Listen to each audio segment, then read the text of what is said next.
Hi, in this video we're going to explore whether expressions can be guaranteed to be a multiple of a number.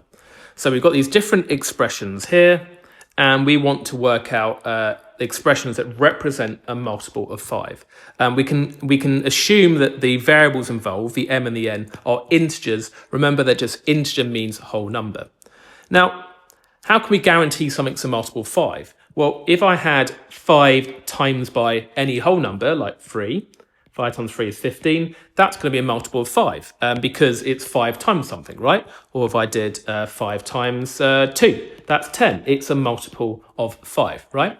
So provided I've got 5 times a number, then it's a multiple of 5.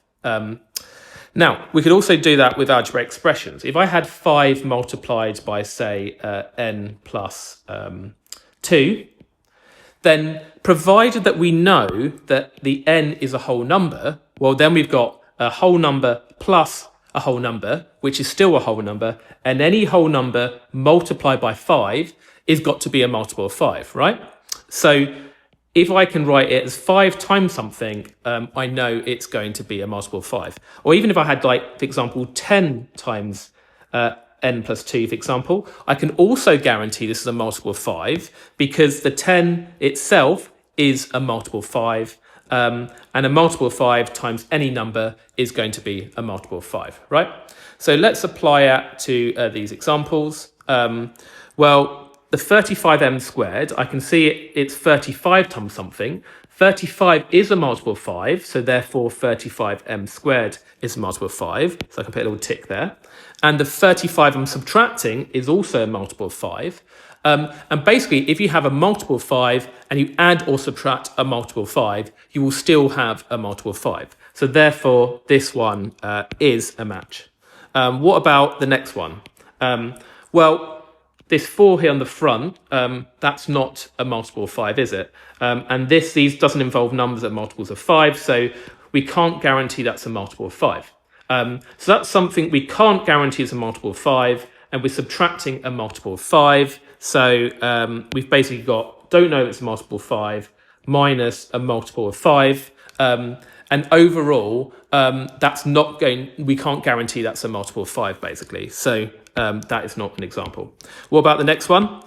This is a multiple of 5 because 10 is a multiple of 5. So that's a tick.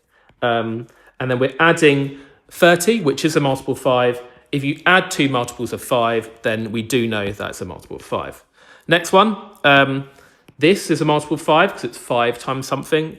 So yes, that is a multiple of 5. And we're adding 1, which is not a multiple of 5.